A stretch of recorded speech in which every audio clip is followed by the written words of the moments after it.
Uh, Welcome to the seminar by Professor Bertino.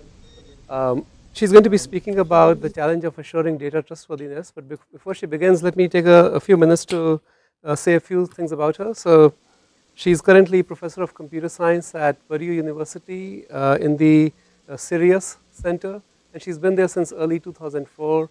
Before that, she was a professor at the University of Milano in Italy.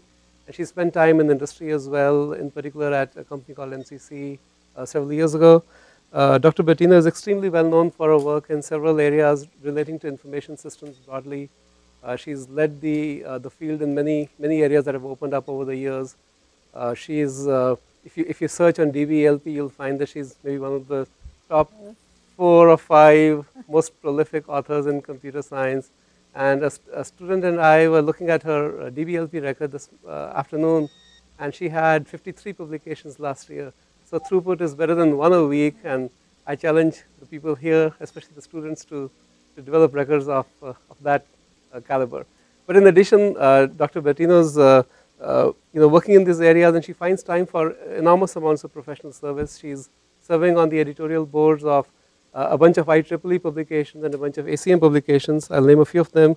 There's IEEE Internet Computing, IEEE Security and Privacy, the ACM Transactions on Information and System Security, and the ACM Transactions on the Web. So with that, I'll stop and turn it over to Professor Bertino. Thank you. Okay. So, well, I would like to thank Professor Singh for the very kind introduction. I really don't like when people remark about the number of papers I have. Because, it happens because I really like to collaborate with a lot of people. And sometimes I really like to interact with people outside my field. So when I found some of the experts, let's say on AI, I try to extract a lot of knowledge as much as I can. And this is a good way. It gives you a lot of ideas of things to do. And I found that to be very rewarding and very important in my career. And actually, the talk that I'm going to discuss, the topic I'm going to discuss today really relates to one problem for solving which we needed to combine a lot of different techniques. And a lot of things we do in computer sciences may help with this problem. So basically, all of us, whenever today we need to take a decision, whether an important decision or a minor decision, we always go and look either on the web or we go and query some database and search for data. And so basically we depend more and more on this data for a lot of activities in our life. And the future will be becoming even increasingly such that we will be able to acquire many more data. Our computer systems are ubiquitous. They may acquire a lot of data. And therefore we will have available a wealth of data. But now the question is, can we trust this data? Okay. And in particular, data trustworthiness is critical for making good decisions. Now, the question is, what does it mean, data trustworthiness? So I really don't have a definition of what means data trustworthiness. But typically, this would be the data you can depend, you can rely on. And if you look at different areas in computer sciences, they may give you different notion of data trustworthiness. But in general, we see that this is very critical for making good decisions. And even a decision may be even as simple like an analyst has a lot of different data coming from different sources. And perhaps the analyst has to focus on some of this data. Which one should the analyst focus more? Which are the ones which probably are better data, are data which really corresponds to true facts in the real world? And there has been a lot of work done in different areas within computer sciences, but there are no comprehensive efforts to understand the approaches for assessing how trusted the data are. And in particular, there are no techniques which really can do a good job for protecting against data deception. Because one problem is that data may be wrong for various reasons. Maybe natural errors which occur in application programs, or that could be maliciously injected by an attacker. Now, there is a very good paper which we read with my students several times by Professor Peng Ning and Professor Reiter. They have a paper in the CCS conference last year where they show how somebody can inject false data in the control system of a power grid. And they've shown that the conventional filtering techniques adopted for discarding data which are noisy really do not work against this attack. So this is really a very interesting case by which if an attacker can inject wrong data, then whatever decision the system takes based on those data may have really bad consequences for the entire system.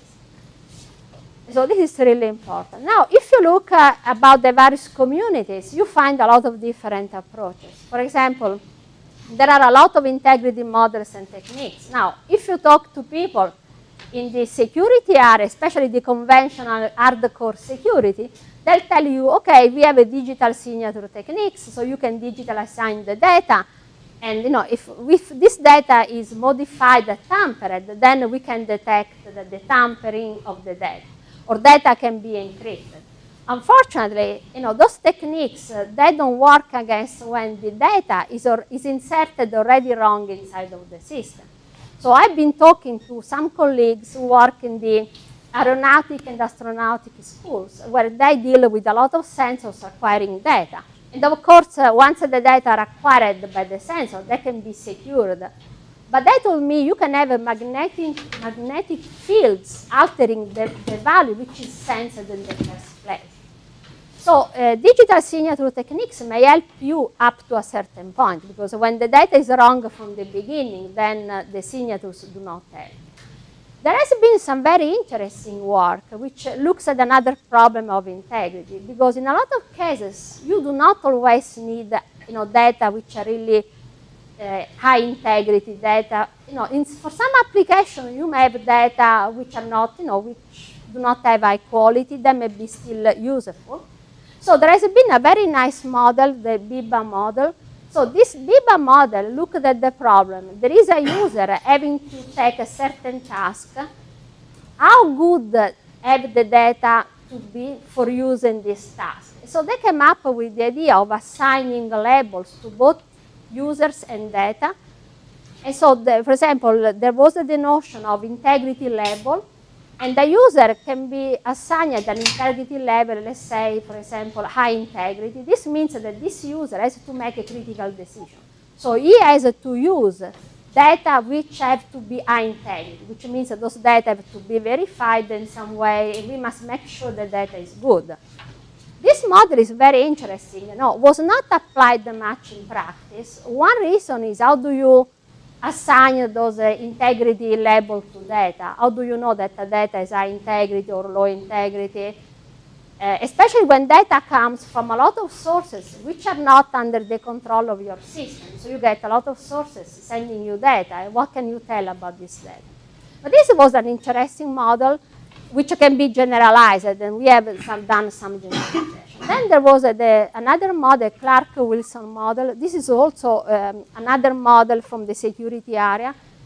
And they introduced the notion that data have to be manipulated only through certified application programs, and they had a lot of such constraints. But this is some of the techniques you find in the security area. Now, if you look in the database or devices area, you find a lot of physical integrity, and this relates to yet another problem. How do we make sure that data are not corrupted by hardware problems? Okay. For example, the disk may have an error, this may corrupt the data. And there are a lot of techniques. Actually, when I was preparing this talk, I searched for data integrity on the web. And a lot of pointers I found were related to the error in hardware. And that area has a lot of techniques which have been deployed. So probably that is really a class of problems which is quite reasonably well addressed. And there is a lot of research, I guess, in the people working on the physics of devices and hardware. In the database area, you have the notion of semantic integrity. A semantic integrity means making sure that the data verifies certain conditions. And these constraints can be static or dynamic. Like you may say the salary of an employee has to be within a certain range, or the salary of an employee can never decrease. This means that you need to verify the previous state of the data and the next state and make a comparison. But those techniques, again, they require you to have a good knowledge of the domain. You need to specify those conditions.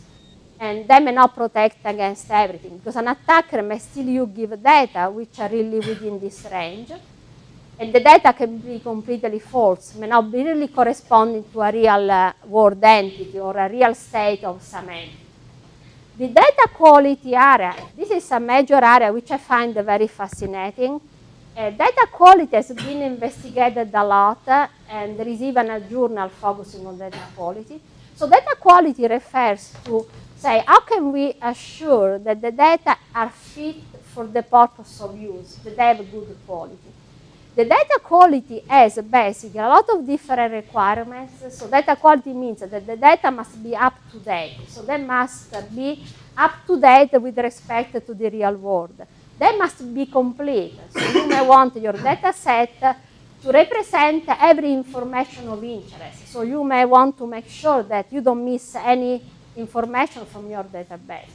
They must be internally consistent, and they must be correct. They must not include errors. Now, this data quality area is very important, but when talking to the people and looking at the approaches, they typically, their techniques have certain limitations. First of all, they don't deal against the problem of malicious errors which are introduced on purpose.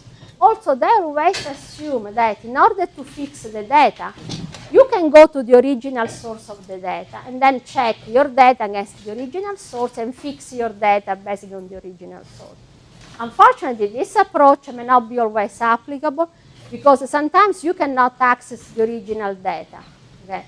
And this happens in a lot of cases. Think about streaming data. Data continuously arriving. Once you get to the source, the data has already disappeared. The real world phenomena has changed. So you have no way to go back and check the original data. But this is an area which I think is very interesting. And I tried to, when I was teaching information security, to teach data quality. The students had this idea that data quality is outside the area of security. I feel when you talk about data security, data quality is really important. Then we have reputation techniques, and Professor Muninder Singh has done a lot of exciting work on understanding how recommendation work, how you can transfer trust among different parties and rely on recommendation and trust by other parties. And so this is really interesting as well. So as you can see, we have a lot of different approaches, and all of them in a way can contribute to this problem of assessing and enforcing data trustworthiness. Now, which are the challenges? First of all, data trustworthiness is a concept which has a lot of different aspects and may mean different things to different people or applications. For example, may mean preventing unauthorized or improper data modification, which is more the realm of security. May mean the quality of data, consistency, and correctness of data. And you may need to combine different techniques. Also, data trustworthiness is very difficult to kind of quantify exactly, because it may really change independent from direct modification. So you may have a good piece of data, but this piece of data may become obsolete with respect to the real world. So the data was consistent, for example, with the real world, but then it changed, the real world changed. So your data doesn't reflect any longer the real world.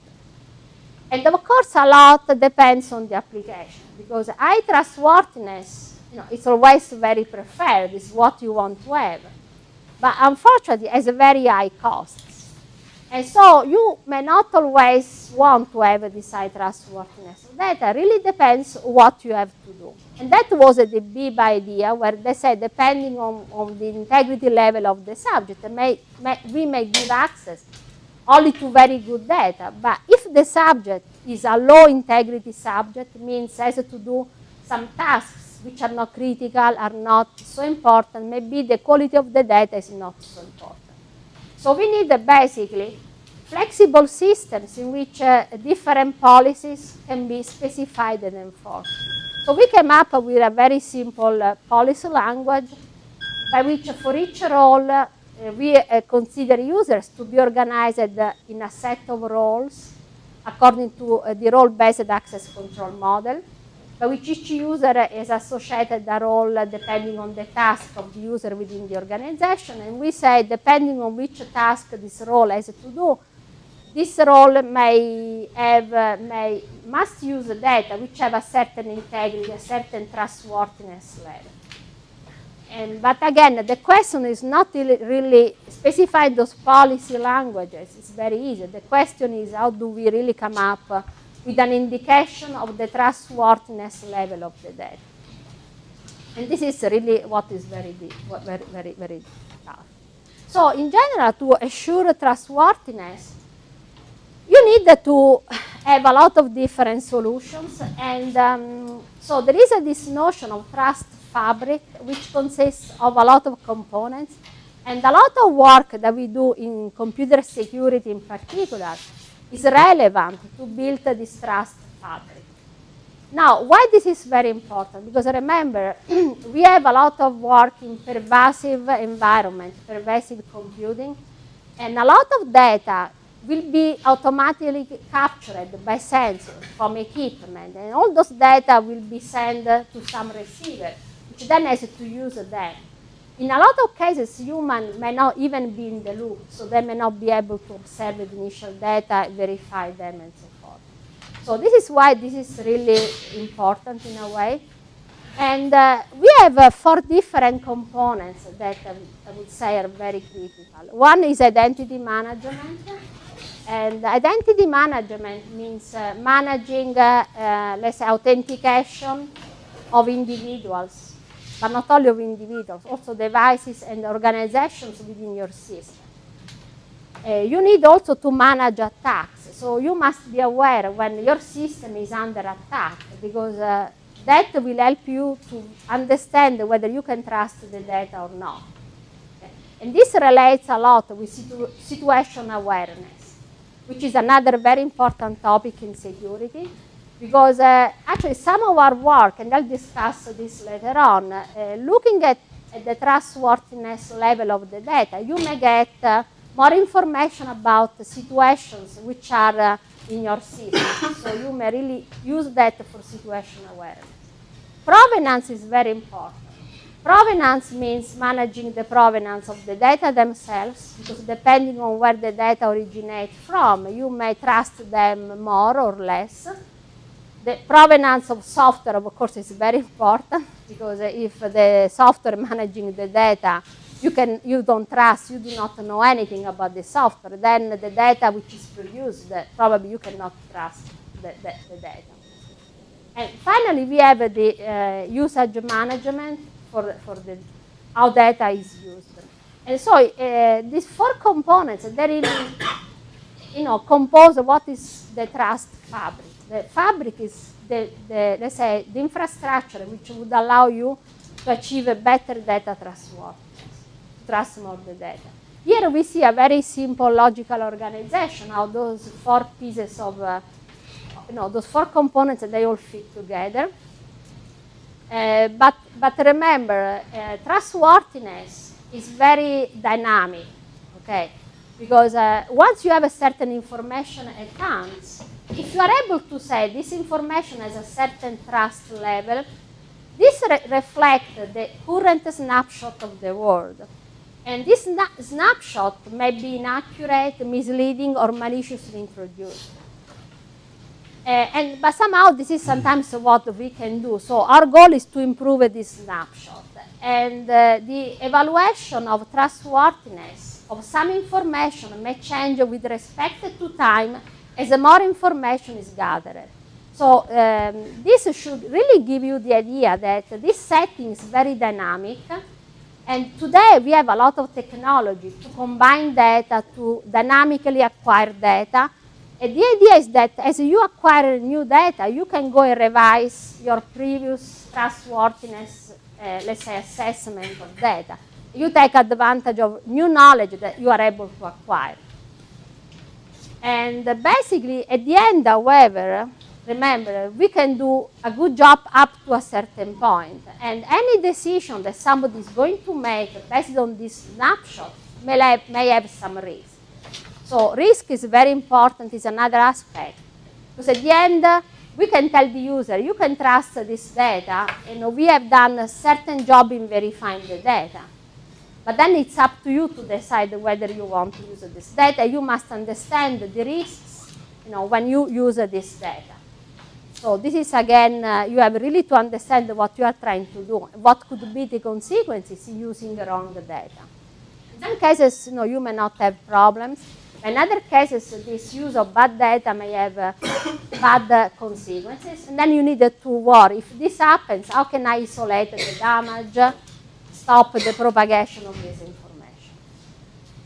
And going back, as I said before, identity management is very important because to measure trustworthiness of a piece of data, we must be sure about the identity of the individuals who provided the data, the devices which acquired the data, and even the organization. So if we know that this piece of data is coming from Purdue, perhaps we may trust this more because we know that Purdue does a good job when acquiring certain types of data. We must make sure that the fact that the data comes from Purdue is a true fact, that the attacker has not been able to manipulate the provenance. Now, and this is very important, how do we make sure that the provenance is correct? There are a lot of mechanisms. You must go into the network layer, making sure that you have a provenance at the network level, which cannot be altered, and so forth. So this is really very critical. And usage management is very important, as seeks to manage authorized activities by extending traditional access control. And a usage management system must continuously monitor the subject and the data accessed by the subject, even after the initial authentication steps. For example, you may want to look and see what are the activities that the subject is trying to do. Are those activities anomalous? If they are anomalous, you may suspect that the user may try to inject bad data into your system. So it's always important monitoring what the users are trying to do. And finally, we have, as I said before, provenance of data is really crucial. And attack management is very important because you need to make your system secure as much as you can and be aware when there are possible attacks. Now, so I want now to show some initial work that we have done. But this work is, again, is very initial, and there's a lot of research issues and research problems. So I'm sure at the end of the talk, you will have more questions than answers from my talk. So if you expect me to give you a solution to assess the trustworthiness of data, then I won't give you really a solution. I'll just give us some ideas that we have been working on, and, and a lot of questions. So we tried to come up with a general framework to how can we assess this trustworthiness of data. Now, we wanted to base our evaluation of the trustworthiness of data on the notion of data provenance. Okay. But this idea of data provenance really requires you to take into account the specific application domain you are looking in. Because you cannot come up with a system which is independent on the specific application domain. So we developed our framework in two different application domains. The first one is the problem of assessing the trustworthiness of data in data streams coming based on provenance. So the idea is that you have sensors or agents acquiring information, and they stream you this information to you. You are the receiver of the information, and you want to say, to have some indication about whether this data can be trusted or not. You want to do that based on provenance. I'll say more of what provenance is. And no, the reason why we looked at this example, because there's a lot of nice challenges. And today we have a lot of environments where we have this continuously streaming data.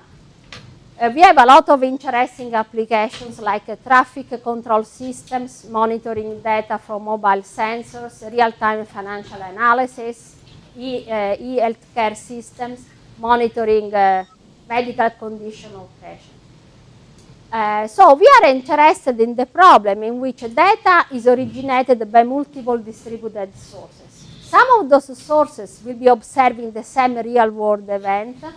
Data is processed by multiple intermediate agents. So the idea is that data is acquired from the various sources, is transmitted to some intermediate agents. They may aggregate or do additional operation on the data, and they are shipped at the end to the destination, the receiver.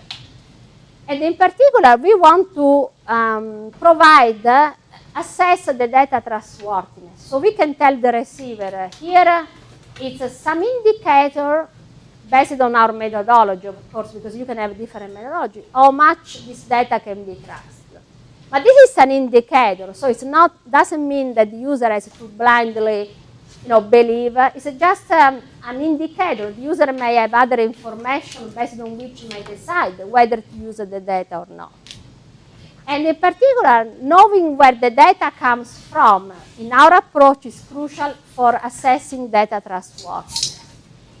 And so for us, data provenance means where the data originated and how it was propagated. Now, the reason why we wanted to look into data provenance, because this is an area which has been investigated a lot in the database community. So if you look at database conferences, there are a lot of papers dealing with data provenance. But somehow, in that context, data provenance was used not in a malicious setting, so was used just to keep track. For example, data were generated through some equipment or a simulation. You want to know the input parameter given to the simulator. You want to keep track of all of this. And so as I said before, the provenance is the origin or history of something, and for us means a body of information documenting how data came to be in this current state, which means from where it originated, how it was generated, and the manipulation which underwent since its creation. Okay. Now, why this is very important? Because again, suppose you get a piece of data and you, at a certain point, know that this data went through a site or a node which was compromised. You may say, oh, perhaps this data I shouldn't trust it because I just know that this node was compromised. And that's where provenance helps you with that. So which means you can use, but you have to be careful. So basically, our framework is based on basing the data trustworthiness based on data provenance. But we want to do something more.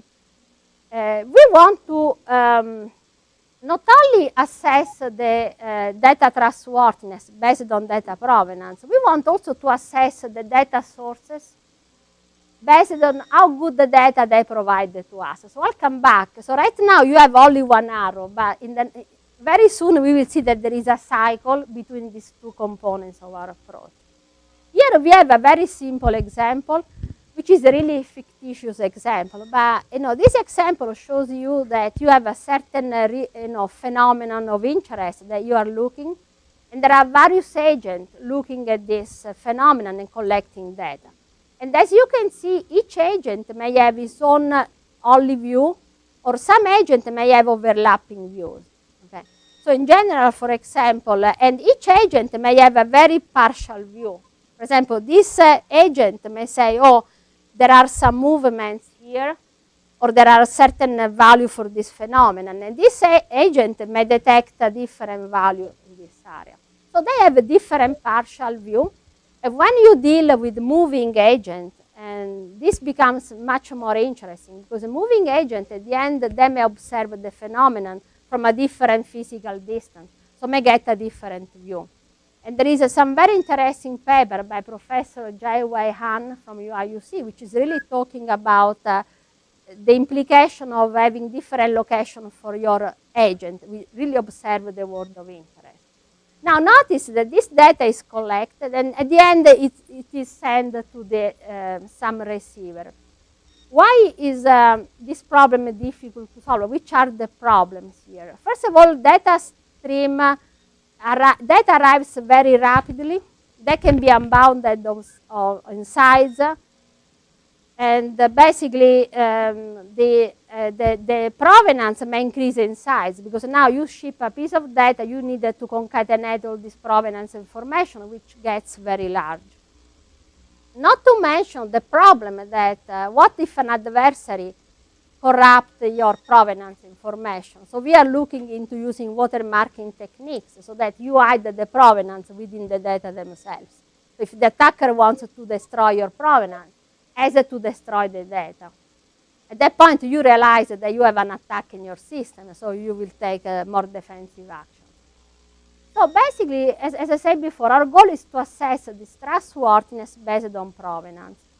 And so for us, we assume to have a network where we have several nodes, and we have typically a set of nodes which they acquire the data from the external environment, and then this data is transmitted to other nodes, which then can aggregate and modify the data. So it's a very simple model.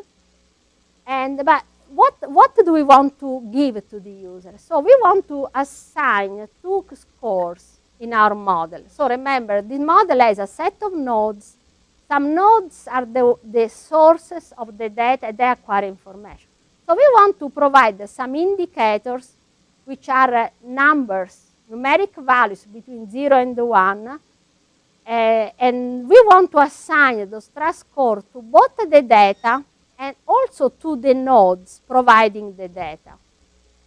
And basically, so this is interesting because it means on one side we want to say this data has a trust score 0.8, and this would be an indicator we will give it to the user, but based on the provenance. But we want also to assign a trust score to the source of the data.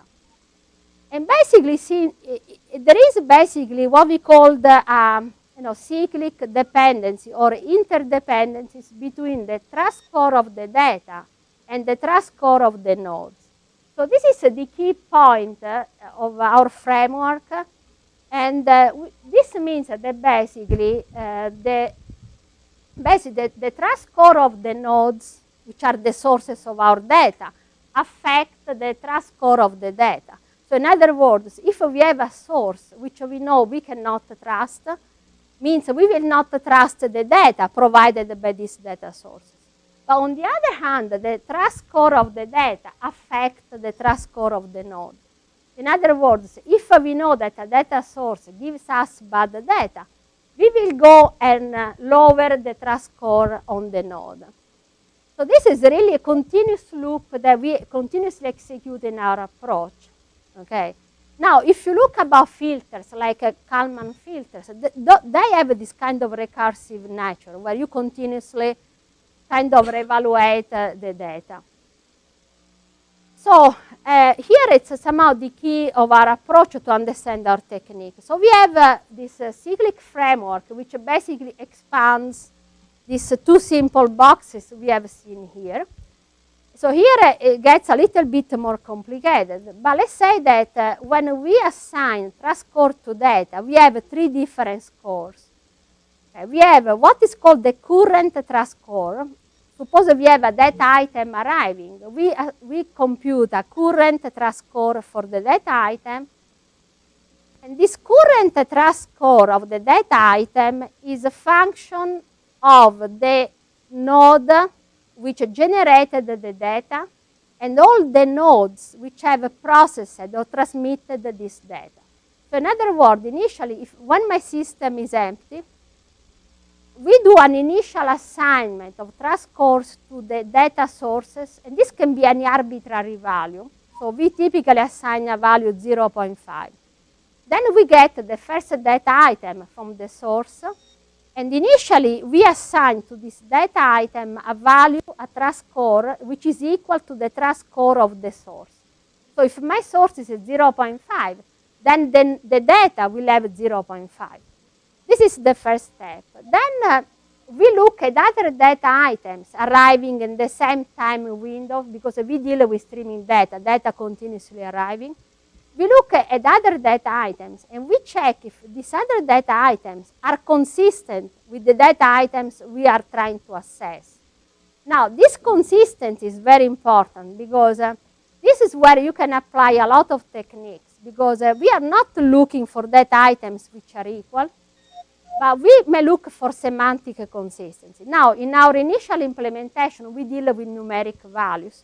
So here we simply compute some, let's say, statistical function like average, and we see whether this data item is far away from the average of all the other data items. But in a lot of cases, you may want to apply more semantic consistency techniques. I'll have an example later on. So basically, you compute this intermediate trust score, which is function of the basically comparing the data item D with the set of other data items related to the same phenomena. And then finally, you combine these two trust scores. So these two trust scores are into the next trust score. This final trust score is therefore a combination of the provenance, so from where the data originated, but also is function of the difference that the data item has with respect to other data items. And of course, the combination is a linear combination where you have a parameter which allows you to say if you want to give more weight to the provenance or to the similarity with other data items. And basically, once we have the trust score of a data, we go back and modify the trust score of the node originating the data. And the idea is very simple, and actually I got this idea by looking at work done on Wikipedia. Because people have been trying, everyone is contributing to Wikipedia. Now, there question is, can we trust this Wikipedia stuff? We always go and look for Wikipedia, right? So, can we trust? So, there are some people doing some very nice work. What they say, okay, let's look if somebody inserts a piece of data inside the Wikipedia. Let's look at the number of revision of this data. If this piece of this article is revised a lot and corrected a lot, perhaps the initial contributor was not a good one, because everyone else had to correct what he wrote. And so here somehow is a similar idea. We go a piece of data given by data source. If this is very different from all the others, then we say perhaps the source didn't give us a good data. So we may release the trust score of the data source. Now, the next data item that the data source will provide will have a much lower current trust score. Okay? But again, if this data source then starts giving again good data, we will increase the trust score of the node. So this is really a cyclic framework. And the ideas again can be summarized in two principles. And those two principles are that when we want to assess a piece of data, we want to look for evidence supporting this piece of data, and this evidence has to be possibly independent from the one of the origin of the initial piece of data. So we want to find independent cross, let's say, validation of this piece of data. So because of that, the data trust scores are adjusted using the data value similarities, but also the provenance. And so basically, our idea, and this matrix really gives the key of our idea. So when looking, suppose now I look to pieces of data, and I know their provenance, okay? How do I take into account the provenance, in say, do those pieces of data, they match among each other or not? So we have this matrix, which is really the key. So basically, if we have that two data are very similar, so you look at two data provided by two different sources, or provided to your system. If they are very similar and their provenance is very similar, then we increase the trust score, but not so much. Because basically, what's the point here? You say, I got, through different paths in my system, the same value for the same phenomena, but this initial, the origin is the same. Okay, because they all were originated by the same sensors. They perhaps went through different paths, but at the end they all came from the same initial source. So that's why we don't see this as independent evidence. The evidence is not really so independent. So even though the data are similar when we compare this data, the trust score is increased but not so much. On the other hand, if the data have a very different provenance, then, and they are similar, then you increase the trust score quite a lot. This is very important because if data have independent origin and they come from different sources, they went through different paths in your system, then the probability that an attacker is able to compromise everything is reduced. So for an attacker to deceive you, you should compromise a larger portion of your system, because otherwise, you could get compromised from one path but not from the other. Okay? So if then you have these cross references of the data from independent sources, then if the data are similar, you increase the trust score quite a lot. This is where we take provenance into account. This case is when instead you have data which have similar provenance, but they are different. Now this is a very interesting case. In this case, we reduce the trust score of the data quite a lot. We have a case of a conflict. Because basically you say this data, they came from the same path, but one of them is very different. So why? This shouldn't be, because if the data follow the same path, originated from the same, for example, from a set of sensors in the same region, they should not have different values. So this may mean that you have some anomaly in your system, you have some attacks, you have something really strange in a way. So this is an important case. So we reduce the scores quite a lot, and we say this is a case of conflict. Finally, when data have a different provenance, if they are different, then we reduce the score of the data, but not so much, because when they have different provenance, it may be reasonable that the value may be a little bit different. And somehow, a lot of people don't agree with this entry of this matrix, but that's, somehow our reasoning. Now I want to say something more, which is even important, more important than what I said so far. So, because a lot of people tell me, okay, but what do the user do with this trust score? So, for example, the user may get a value, say the temperature as a certain is 35 degrees, and the trust score of this information is 0.8. Okay. Of course, this is an indicator. I tell you that according to our methodology, the data has been cross-validated, because usually we do in the experiments, if you get that the data is only observed by one source, the trust score tends to be low.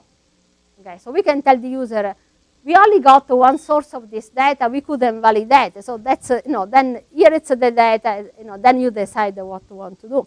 But in general, if a trust score is quite high, the user may know that probably we had independent cross-references of this data from independent sources. But what about data items which have, in this case, you may have a conflict. So you say, okay, a sensor tells me that the temperature is, for example, 35 degrees.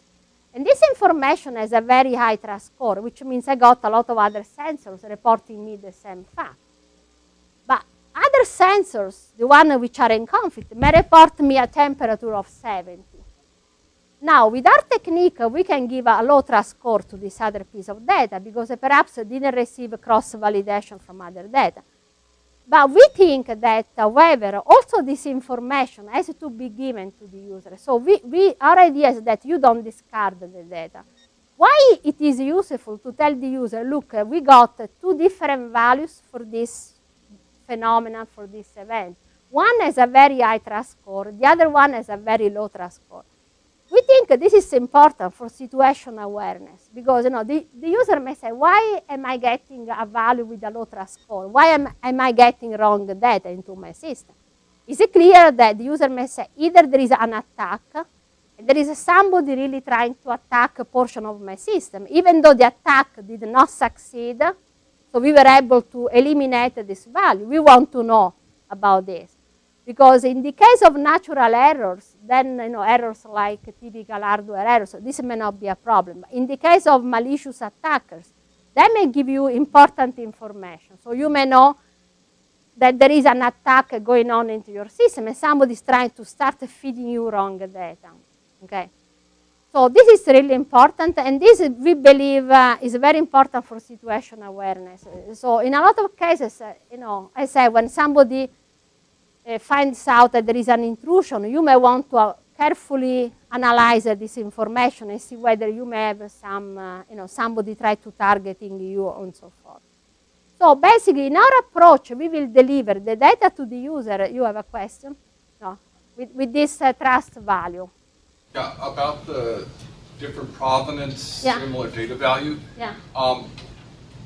That seems reasonable, assuming that you have perfect knowledge of what different provenances are. But if in the real world, I mean, if I'm a teacher who gives a test and 3 students give me exactly the same answers, I think there's some unknown commonality. Yeah, no, this is an excellent point, because remember, actually, this is a very excellent question. So first of all, how do we assure, how can we sure about the provenance, okay? So I was talking, with your colleague in the area of networks. For me, I really needed to have some physical support at the physical level to know, for example, exactly at the network level which IP address originated, and I want to make sure that this information cannot be removed from the data. Okay? And actually, in our case, we are looking into watermarking techniques so that the provenance will be watermarked inside of the data, so that watermarking means that you slightly modify the data according to certain keys, so that then the receiver can extract this watermark. But what you are saying is very important, because this type of approach may have collusions. So several independent sources may really collude and try to deceive you, and this is a really tough problem. When it comes to humans, because the sources can be humans, okay? Now that comes a very important area of work, which is the area of social networks, where there is a lot of work trying to understand how information spreads in social networks. And this actually is very interesting. We have a Muri project where we presented some work, and there was somebody from the National Security Agency. They were really interested in how information propagates around among the humans, especially when humans start using this Facebook. Okay. Now, there has been a lot of interesting work. Probably, the people in AI and data mining are familiar with relational data mining. And this was an area which was started by looking at fraud, financial fraud. So at the end, the goal of this problem was, suppose I get an individual, a trader. Can I feed information about this trader in a machine learning system? At the end, I want to know whether this person has high probability of committing fraud. Okay. So the typical classification problem. And they realized that just looking at the single individual, you cannot say much. You needed to know the other individuals with whom this one is connected. Because it was the idea that if somebody has committed fraud, financial fraud, his friends or the people he or she communicate are likely to commit the same fraud. But then I asked them, how do you know who communicates with the... And then, of course, they say, oh, we have to look at email messages, phone calls, which then you get into privacy, which is another problem. Now, my idea, and I'm sure we all share, that today you can really get a lot of information about everyone. So today you have systems, you have surveillance cameras, which can match data. You can check every phone calls, everything. So but the question is, this will have a lot of privacy implications. So of course, at the end it means, probably making sure for the own works, I wouldn't care so much to, this is not for me so critical to apply such an espionage on people, to know whether they collude and they transmit information among each other. But for other applications, you may want to consider.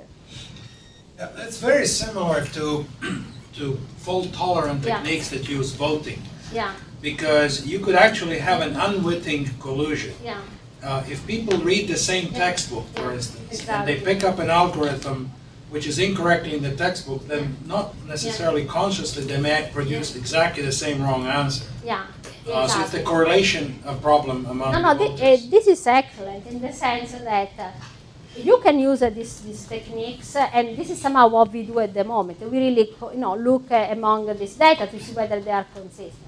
But today, again, you can do much more, because looking at those problems, a lot depends on the knowledge you may have about the domain. Okay? Because today we have ontologies. We had a discussion with John this morning about ontologies.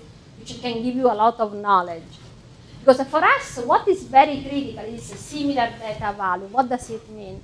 It really means not really equal. It means similar, but similar may be really even, say, semantically consistent among each other.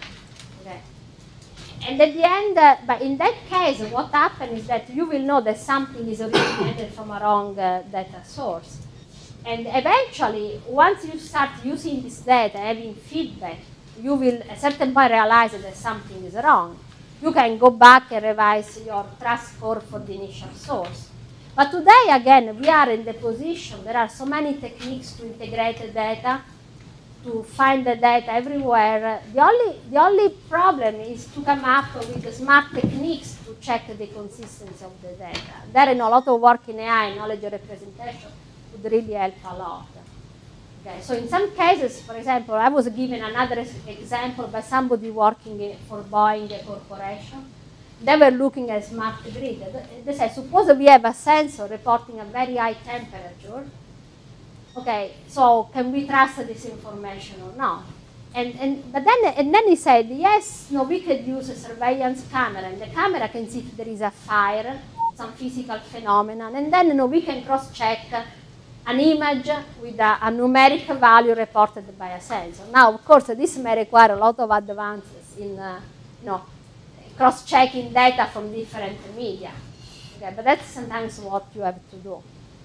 So this is why this part here is very important. And we have another piece of work where we look in location-based data or consistency. For that, you need to know a lot about GIS. So, about really the topology of the special entities of interest that you have in your application domain.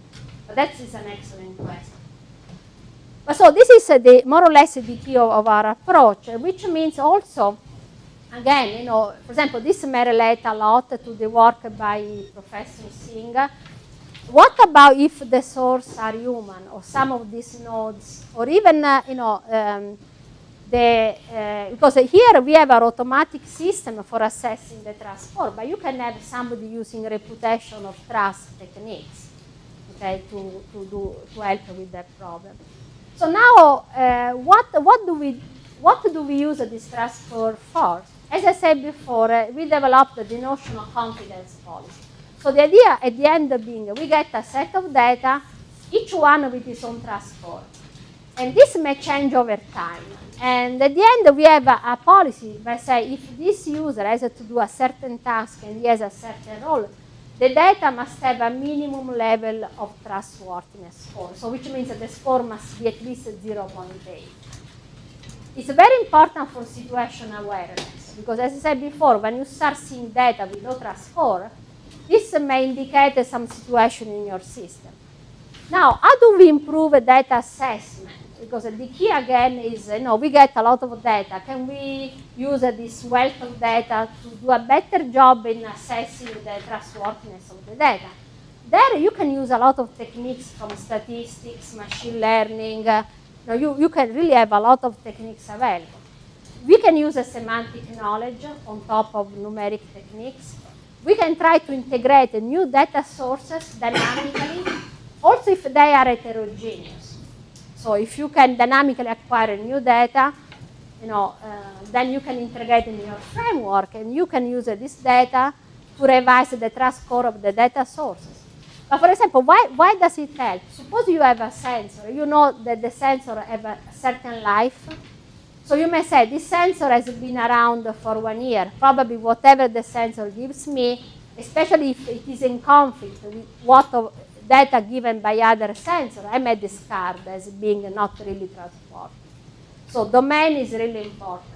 So the location. So you must model a lot about your data sources. The more you know, really you can do a better job. Now, an interesting idea is, what if value they change rapidly?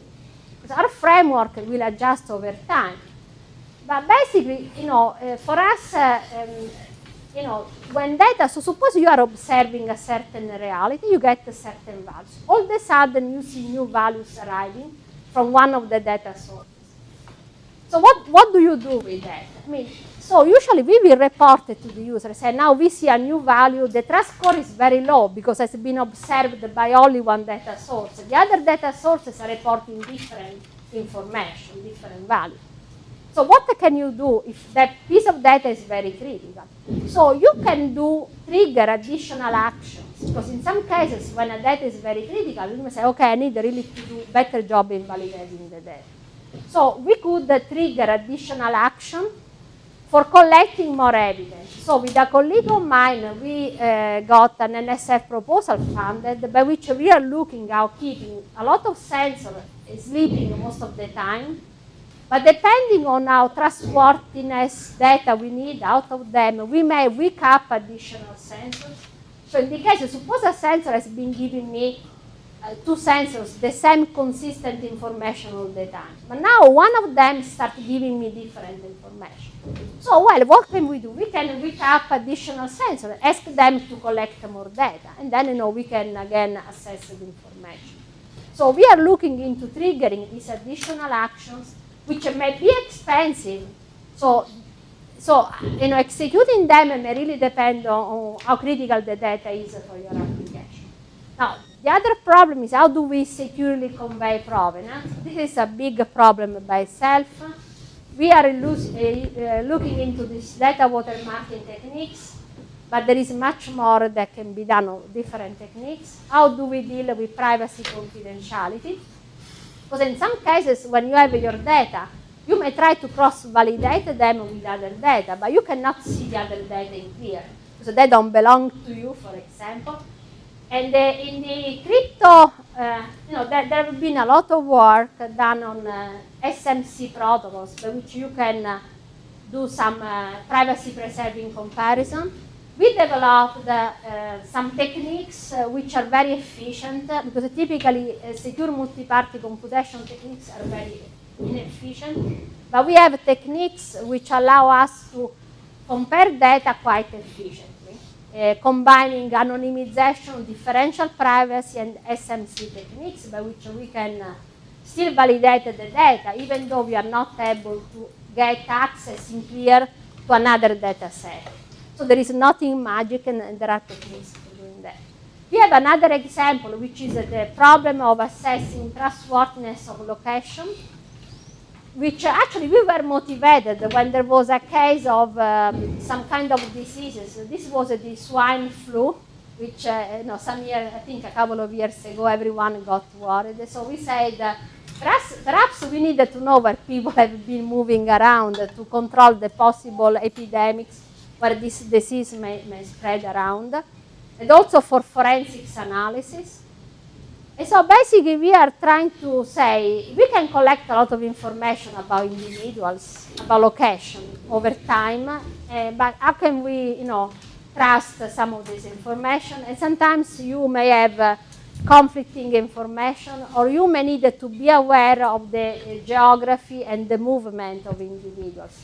So, for example, if you said that Peter was at 5 o'clock in Chicago, then at 8 p.m. in Cincinnati, then went to Lafayette, then from there went to Cincinnati at 10 o'clock, and there was a report at 10 p.m.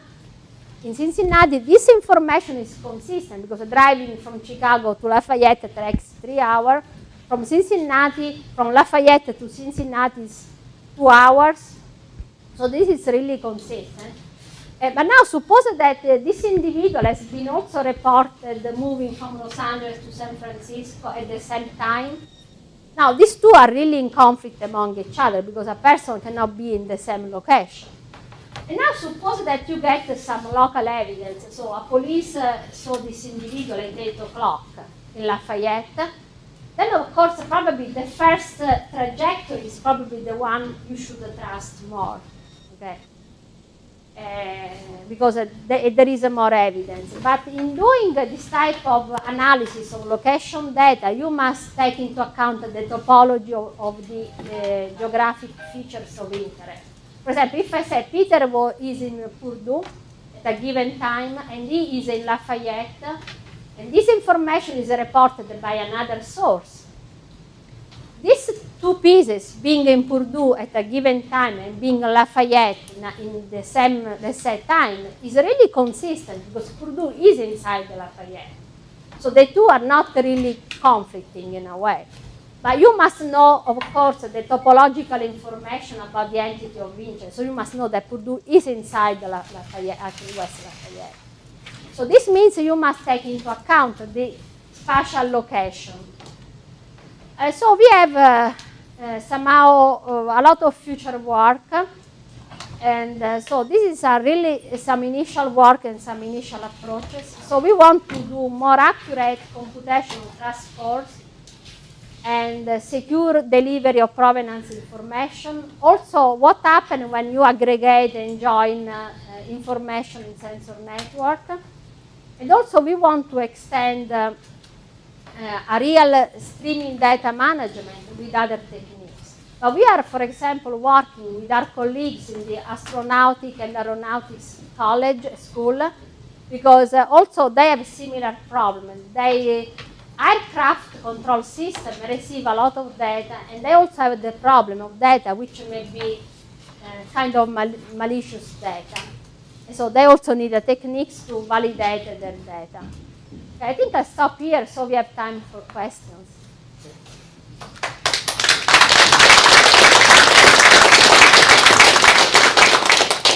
Thank you for a great talk. And I think as part of our protocol, we'll now turn it over to the remote sites in case they would like to ask any questions.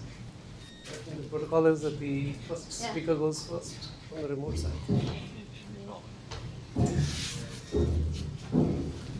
It looks like not. I see an exodus on the remote site. Probably.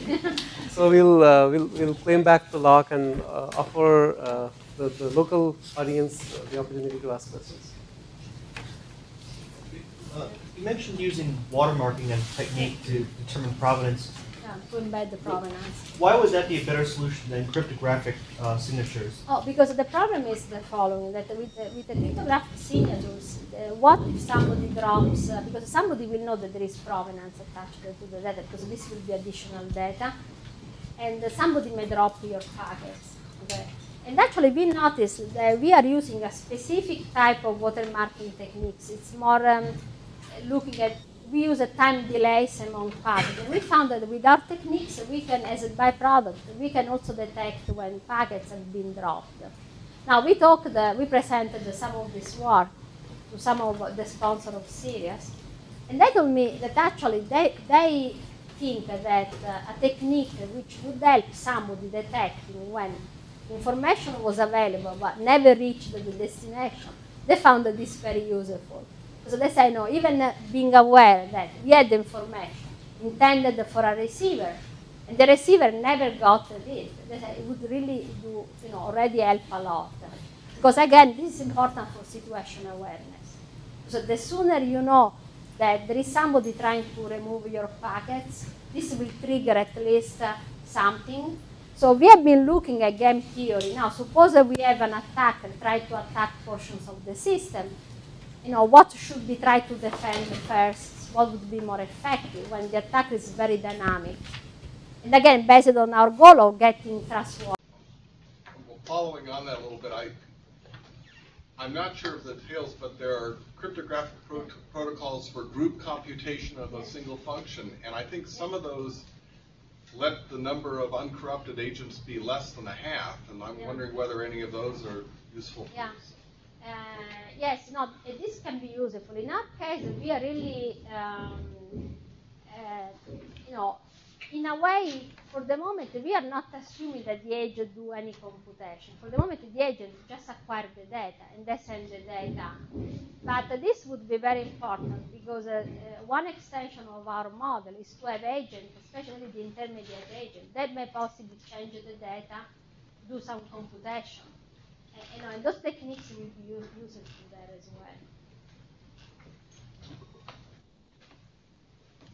Okay, thank you. Yeah. You mentioned you use the sensor network data as an example to talk about the reasoning about those processes. Yeah. You also mentioned the connection to cyber situation awareness. Yeah. I wonder if you have done any research using intrusion detection data, for example, firewall data, and what's the difference? Okay, yes, actually we are doing something because we have one of our sponsors which is sponsoring some of this work, and they really want to know, how do we use this, especially the provenance and watermarking. So we are really looking a little bit more about the problem.